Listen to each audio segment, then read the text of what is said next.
Francesca Dupree, and today I'm here with Jess, owner and CEO of 1% Better Fitness, and we're going to talk about sugar alcohols. And who's your friend that you brought with you today? This is Georgie. Yeah, he likes to follow me around from time to time and just hang out during these quarantine times. So Jess, what are sugar alcohols? So they're not really a sugar, or they're not like alcohol that you drink. It's more of like a hybrid between sugar molecules and alcohol molecules. They look and taste like sugar, and they fall in within like the sweet carbohydrate category, but they don't act like a typical sugar. What I mean by that is sugar alcohols turn to glucose a lot slower than sugar does, so it's going to have about a third to a half fewer calories than sugar, and they have a lot less negative health effects on your body than regular sugar does. Wow, that is so very interesting. And what are they used for? They can be found in a lot of places, probably in more places than we would think. If you look at the bottom of the ingredients label and you look for anything ending in like OL, for example, like xylitol, sorbitol, maltitol, mannitol, erythritol, all the OLs in the bottom of, at the end of the word there, it's a good chance that that's a sugar alcohol. But there's also ones that don't have that, like sucrose and sucralose, which are two different things. Don't get those confused. Broke the third wall, talk to the screen. But yeah, you can find them in any like sugar-free product, like candy, gum, different diet drinks, like diet soda, that'll say sugar-free, calorie-free, whatever. They're just using other substitutes to put in there, some of which are better options, some of which are not. And it's also in stuff like your toothpaste and mouthwash, which hopefully not ingesting those things, but they are there to add a sweeter flavor to whatever you're eating or using. Huh, I've always wondered what all those alien-like looking words meant.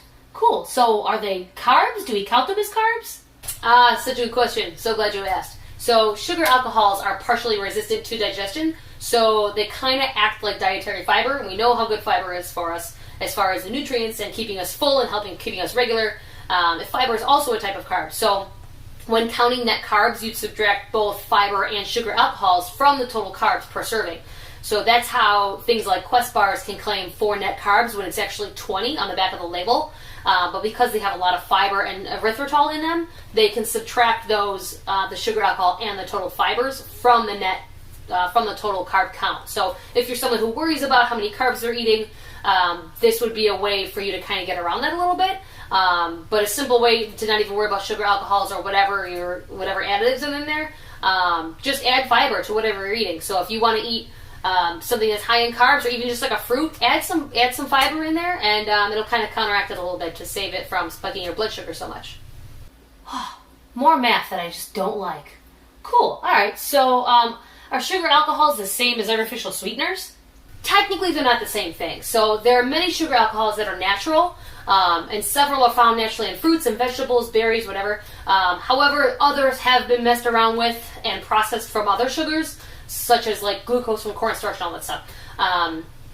Then there's artificial sweeteners like Sweet and Low, Splenda, Equal, etc. Those are legit man-made, like fake stuff that your body can't digest at all.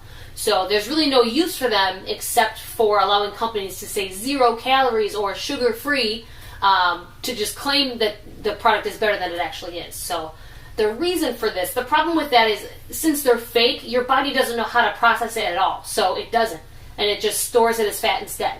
So yeah, that product might be fat-free or sugar-free or calorie-free, whatever, until you eat it, and then you can't process it, and then it gets stored away. So you're actually better off eating regular sugar versus artificial sweeteners, because at least your body can digest some of the sugar that you're eating to be used as energy. However, there is a limit to how much sugar our bodies can absorb or use at once.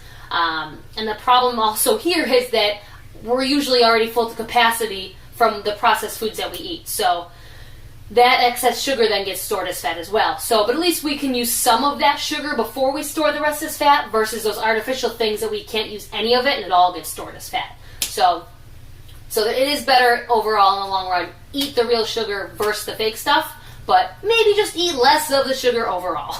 I see. Huh. So I read somewhere that sugar alcohols have health benefits. Is that true?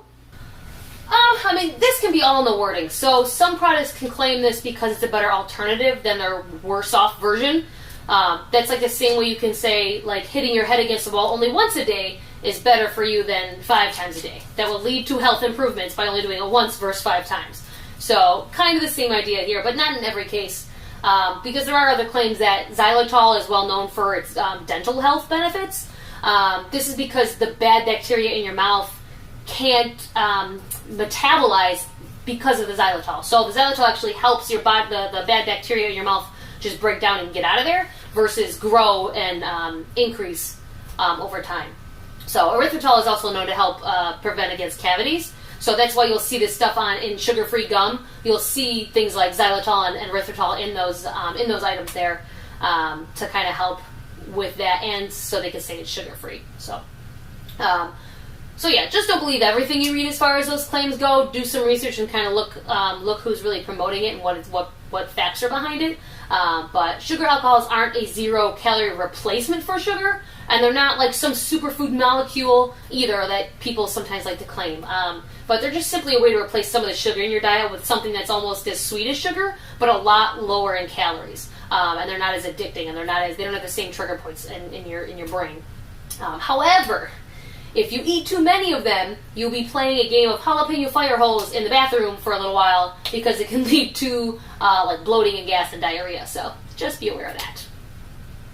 Oh yeah, you don't want that. No, huh? So which ones are the best? Are there ones that are better than others? Are there ones that we should like use over the other, or like how do we know?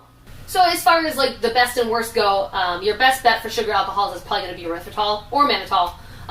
Because their glycemic index is 0. Erythritol is about like 70% as sweet as sugar, but only has like 5% of the calories. So the worst is going to be like maltitol or sucrose. So sucrose is straight up sugar. Not sucralose. Sucralose is kind of like, it's not great, it's not the worst, it's like in the middle as far as the impact on your blood sugar, the amount of calories, all that kind of stuff. But yeah, maltitol and sucrose are by far going to be the worst. Technically, the best is always going to be natural. So sweeteners like Truvia, stevia, agave blue nectar, these things all come from the earth in one way or another. So they don't have as much of an impact on your blood sugar, and it's just always better to go natural than have something, a substitute or something for the natural thing to be put into your food. So that would be my final answer. So very interesting. Okay, well, thanks, Jess, for taking the time out to join us today. I know you're very busy during this quarantine time, being self-isolated and doing nothing but making videos of yourself and yourself. Oh, my pleasure. It was a blast. Georgie and I had fun. Alright, folks, thanks for tuning in, and join us next time when we take bets on how long Justin Bieber will keep that disgusting mustache. Get rid of it!